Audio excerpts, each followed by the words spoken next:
we had this lawyer, the YSL, the YSL legal team had a bunch of lawyers, and included your favorite lawyer, My boy Steele. Brian Steele. But one of the lawyers from that Atlanta team was just recently charged with, got indicted for participating in some sort of gang activity. I believe Angee got the story on that one. Yeah, all right. So YSL defense attorney Nicole, was it a girl? Yep. Oh, snap. Okay, Damn. wow. Free Nicole. Damn. Okay. Nicole Fegan has been criminally indicted in Fulton County, facing multiple charges, including gang activity, tampering with evidence, and drug distribution. Prosecutors allege Fegan tipped off a fugitive about evidence, urged an 4PF gang member to dispose of a phone and unlawfully provide drugs, including meth, oxycodone, and marijuana, to inmate Tanquarius Mender, whom she represented during the YSL trial. Fegan, known for her aggressive defense of clients accused under Georgia's Street Gang Terrorism and Prevention Act, had earned a strong reputation in legal circles. The charges stem from alleged conduct during the YSL trial over 2 years ago. Her attorney, Drew Feinlein, called the indictment a travesty and said Fegan was simply a zealous advocate for her client. He vowed to fight the false allegations. Now new at 6 o'clock, a defense attorney in the YSL gang case now faces criminal charges herself. Lawyer Nicole Fegan was indicted on multiple charges today. Channel 2 investigative reporter Mark Winnie is live for us in the Fulton County Courthouse. And Mark, the charges include allegations that she tipped off a fugitive about evidence to get rid of. And this is a fast developing story. I reached out to Drew Feinlein, the defense attorney for defense attorney Nicole Fegan, and I just got this text from him a short while ago.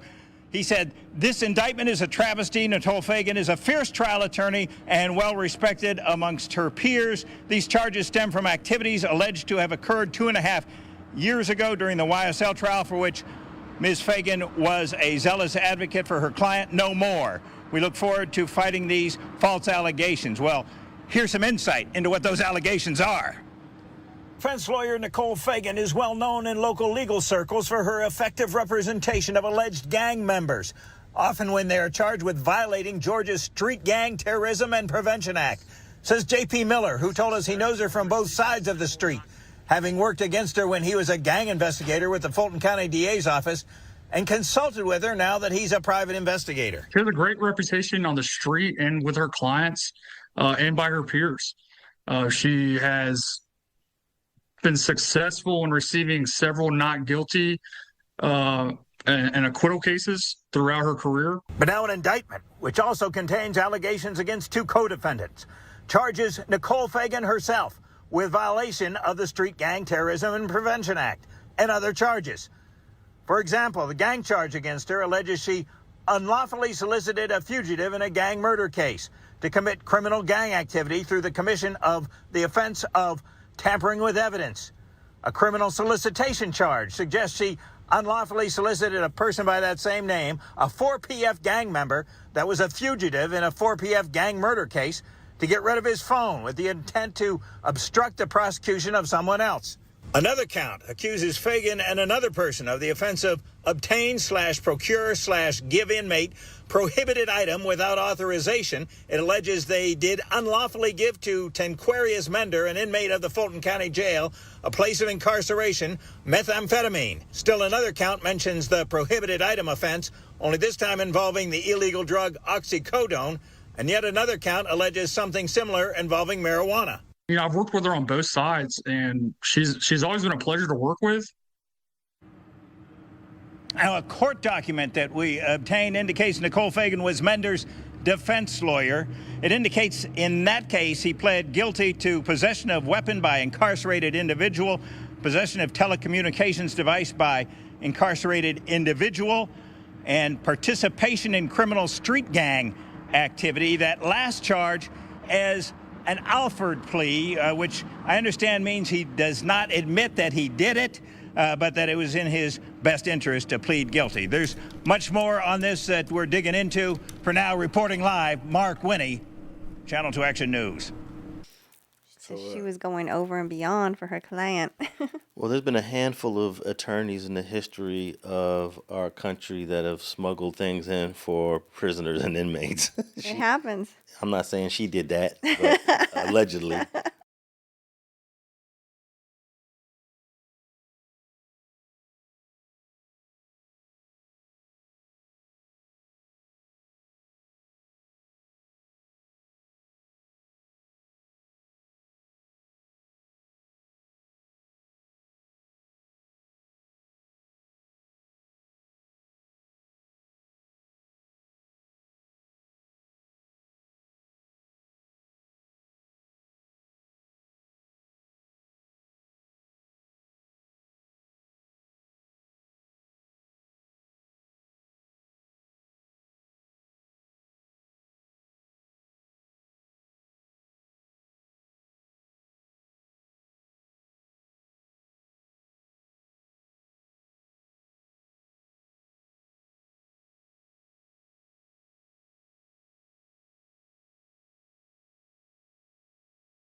But it's happened. I just read one from another state like a month ago, where a lawyer just got hit with a drug charge.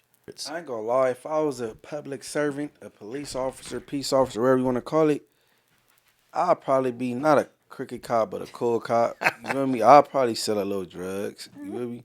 I ain't taking people to jail and putting cases on people, but I'd probably, you know what I mean? I'd probably be off duty security for one of these rappers. And, you know what I'm saying? And, you know. You wouldn't last probably that long then in whatever department you would. Well, Death Row had all these officers around. They lasted. Well, none of them stayed cops. Like, look at Reggie Wright. Reggie Wright was already off the force. But he had a fantasy of being a pyro before he was a police officer. Oh, you think so? So that was his way to live it out. You think he wanted to be a mob pyro? Yeah. But you know, like everybody else, parents on that street, they had work all day while they kids outside, or they daddy ain't there. He had that household and that structure. So, but he always fantasized and looked at the tough guys that could actually get some pussy, and it was hard for him. You know what I'm saying? I bet you. And he had a chance. Like, man, come Death Row. Like, there's a chance. And look what happened to Rafael Perez, Nino Darden. These are all L.A. cops. David Mack. They were kind of somewhat linked to death row, even though others have said there is no link. But there's been allegations that those three cops were linked to death row, and they all ended up going to prison. Was all them officers from Rampart? Yeah, they were from Rampart. And then another cop committed suicide. I forget his name. One of Reggie Wright's cops. And then, I don't think any of them had successful law enforcement careers. None of them did. No, I would have stayed away from death row if I was trying to have a successful career. Yeah, I'll probably be the cool cop. I wouldn't call myself cricket, but I'll be the cool cop. I'll be in my patrol car, pulling up on pretty females like Angee. Like, what's up? Hey, how you doing? Need some help? All up in the music videos. Yeah. And then that other cop that was driving around in Sharitha Knight's cars, he was driving around in death row cars. He got shot and killed by another cop in a road rage incident by Frank Liga. Frank Liga shot and killed Kevin Gaines. Yeah. So all these cops ended up Going out backwards. yeah. So if I wouldn't recommend working for a death row records if you're trying to have a cool career as a cop. Damn, I almost wore my Death Row Records sweater today, too. Is that right? Yeah. Which is that the one where'd you get that one from? It was gifted to me by, shout out to Kevin, Snoop Dogg's right-hand man, for the Lefty Gunplay interview. Yeah, So that's full right. circle. You had told me about They that. gifted us a ton of clothes for Lefty. So So yeah, I got a couple Do you? pieces. How much time is this YSL lawyer facing?